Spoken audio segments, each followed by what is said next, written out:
and it's horrendous. Whatever you think of the migrant crisis and whether or not these people should have made the journey to Europe in the first place, nobody should have to live like this. Conditions in here are absolutely dismal. It smells suffocatingly hot. More than 200 people in here, and between them, there's only one bathroom. In a room full of so much despair, so long as I'm in focus, this story just sort of tells itself. I pretty much just have to hit record. We filmed during mealtime. We were told by the migrants that this was the only meal they got. The people who ran the detention centre said that they were actually fed a number of times. They're given food in an enormous bowl that is the sort of thing you'd feed animals with. They're suffering, they're lethargic because they're not getting enough to eat. Many of them are sick. How difficult is it to look after all these people? Very difficult. They are trying to go to Europe. We keep them here safe to return to their countries. And are you being given help from Europe now? The Europeans? Not as much as we need. Europe must do their part and help us. Alex and Jake were able to start peeling off and speaking to people without anyone listening in. It was a case of distracting one of the wardens. They saw us as a window to speak to the world. The minute you start to speak to these people one-on-one, you start to hear nothing but desperation. People falling every day because of hunger, you know? We see brothers falling down. We can't even help them. Every day, things getting worse. Most of the people we spoke to said that they were not being well treated. They were being violated and abused routinely. This is prison. They treat us like criminals. You were surrounded by the sights and smell of people who were desperate, people who had nowhere to go, people who had no idea where their life was going and where they would end up. What will you do now? What will happen to you now? Are you... You know,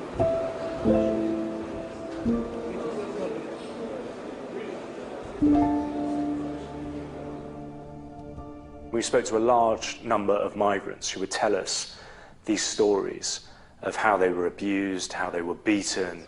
And they are taking us outside to work. When we were working, they are not paying us. So they're taking you and putting you to work? Yes, every day, daily. Even now, actually, we have some people, they are absent. They are died, they are alive, we doesn't know. They are taken outside. When they are come enter here. So you're treated as slaves? Yes. They were targeted by militias and then taken to these detention centres because they were worth money as slaves. These people like animals, we are not limited. We didn't kill anyone. We didn't take money from someone. We didn't do any crime. Yes, we are refugees. We came across sea here. They are arresting us. From the minute they leave home to the point of getting to Libya, trying to get to Europe, they are at constant risk of exploitation.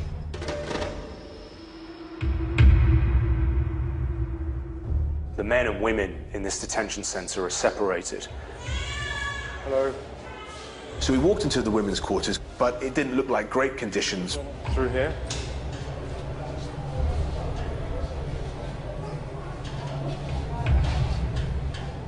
There were beds, there were places where they could sit.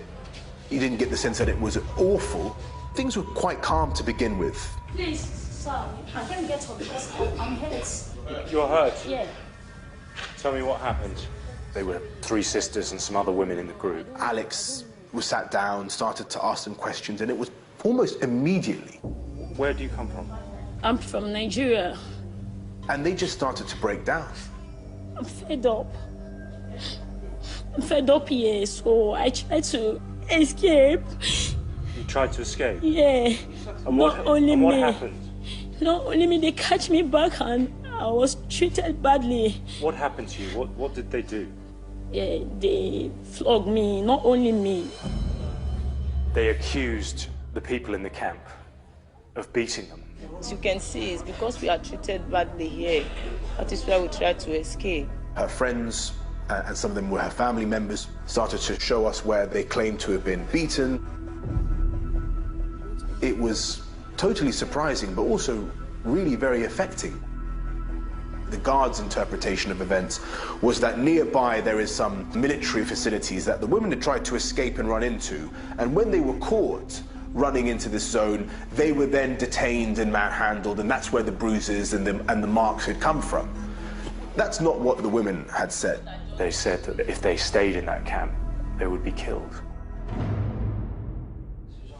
Okay, thank you. The mood quickly changed. As soon as they started telling us their side of the story, the authorities and the guards who were with us very quickly got quite angry. And things escalated very quickly, and it was at that point that the guards, I think, started to panic. They wanted us to end the interview, we wanted to continue with the interview, and clearly what these women were telling us was very, very important, and we needed to hear it. What you're being told needs to be documented, so you keep filming. Whilst they were arguing with Alex, I was able to move to another corner. I need to film. I needed more pictures before we got out of there so that we could actually tell the story. If any one of these girls has a problem. There was a point where the guards tried to call their bluff and said to them, well, if you're so upset, if you're so distraught, then leave.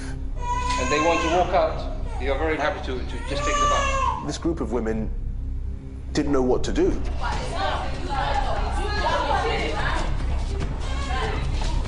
They knew that this was part of a game.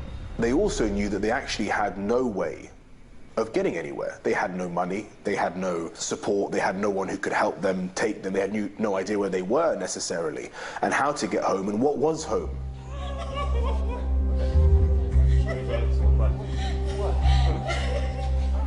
Why? Okay. Take for them. I stopped looking like I was filming, but I didn't see the need in actually switching the camera off.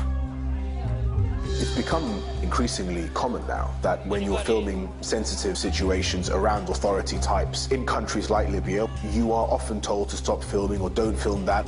Memnoor, forbidden, you can't film that.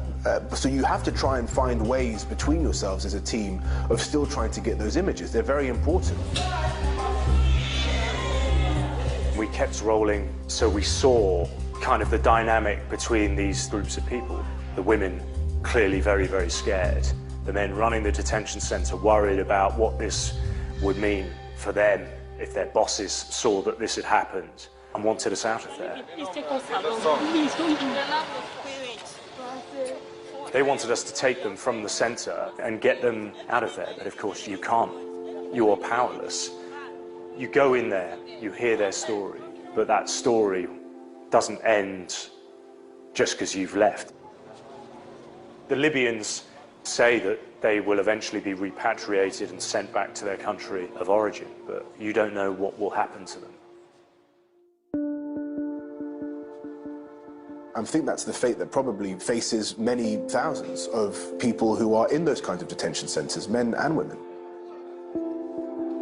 We need to, I think, sometimes reflect the risks that they're taking in full knowledge of what the consequences could be: imprisonment, abuse, exploitation, even death, that they're still willing to take those risks because of how difficult life is in the countries that they are coming from. And unless you address it from that perspective, I think it's very unlikely that people's attitudes are going to change and things will get better. As long as there is the pull of Europe, and as long as migrants think that there is a hope of getting, and Libya is a chaotic place, there will always be this criminal enterprise and these smuggling gangs. So the problem will always continue.